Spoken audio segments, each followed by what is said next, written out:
दोस्तों, कैसे हैं आप लोग। मैं ब्रजेश रंजन, हमारे YouTube चैनल पर आप सभी का स्वागत है। तो दोस्तों, आज चर्चा करेंगे उपनिवेश, जिसे कि अंग्रेजी में कॉलोनीज भी कहते हैं, और डोमिनियन, जिसे अधिराज्य कहा जाता है, और सॉवरेन स्टेट, एक संप्रभु राज्य। इन तीनों के बारे में जानेंगे और चर्चा करेंगे, और जानेंगे कि कैसे ये तीनों एक दूसरे से भिन्न हैं, इसमें क्या अंतर है। ठीक है।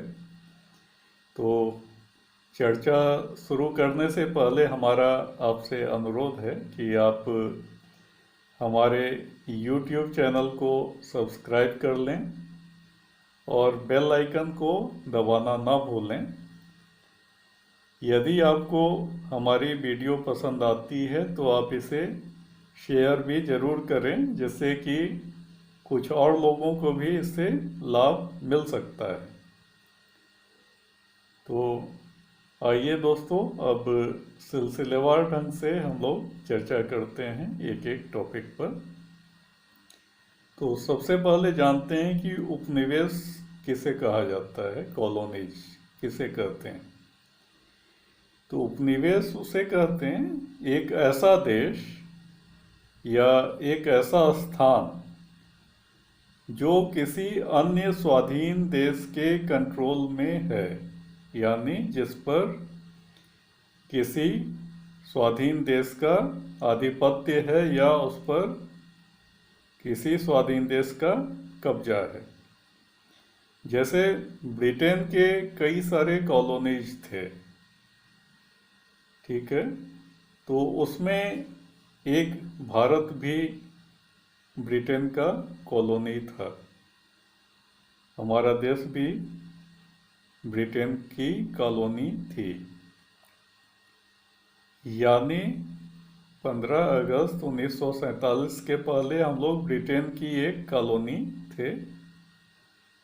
इससे पहले हमारे देश का लेजिस्लेटिव या एग्जीक्यूटिव पार्ट जो है वो ब्रिटिश गवर्नमेंट के द्वारा तय किया जाता था।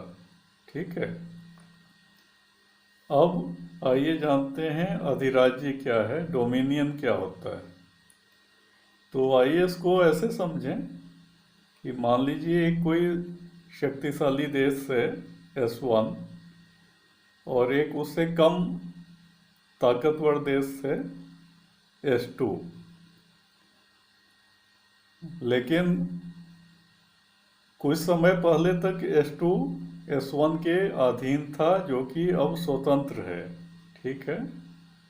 तो अब S1 का S2 पर कोई कंट्रोल नहीं है, अब S2 स्वाधीन है। लेकिन नाम के लिए डॉक्यूमेंट में केवल यही माना जाएगा कि S2 अभी भी S1 के अधीन है।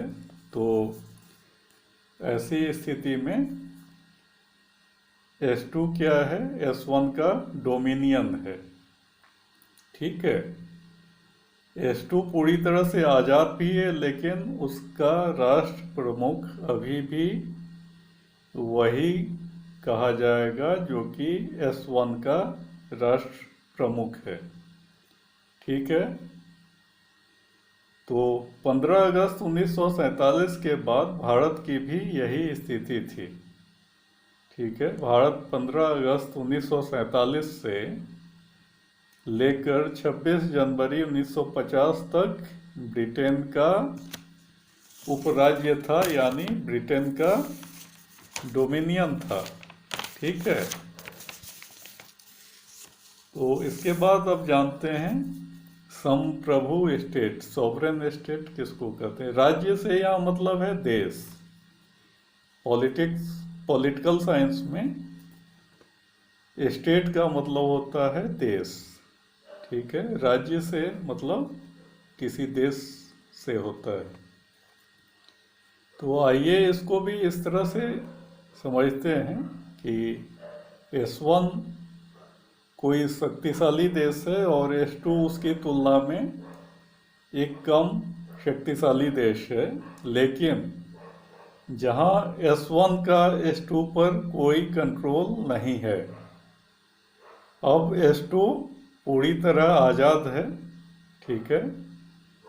अब S2 अपना निर्णय खुद ले सकता है, सारा कुछ उसकी व्यवस्था अपनी होगी। तो 26 जनवरी 1950 के बाद भारत को भी यह दर्जा प्राप्त हो गया था, एक सॉवरेन स्टेट बन गया भारत भी। उसके बाद ब्रिटिश शासन का इस पर नाम मात्र का भी कंट्रोल नहीं रह गया। तो दोस्तों, आशा करता हूँ कि आप इन तीनों के अंतर के बारे में समझ गए होंगे, तीनों में क्या डिफरेंसेस हैं। तो आज के लिए इतना ही। हम फिर हाजिर होंगे एक नई जानकारी के साथ। अगर अभी तक आपने हमारे चैनल को सब्सक्राइब नहीं किया है या शेयर नहीं किया है, अगर वीडियो आपको पसंद आया है तो आप इसको शेयर और सब्सक्राइब ज़रूर करें, ठीक है दोस्तों। आज के लिए इतना ही। धन्यवाद। जय हिंद।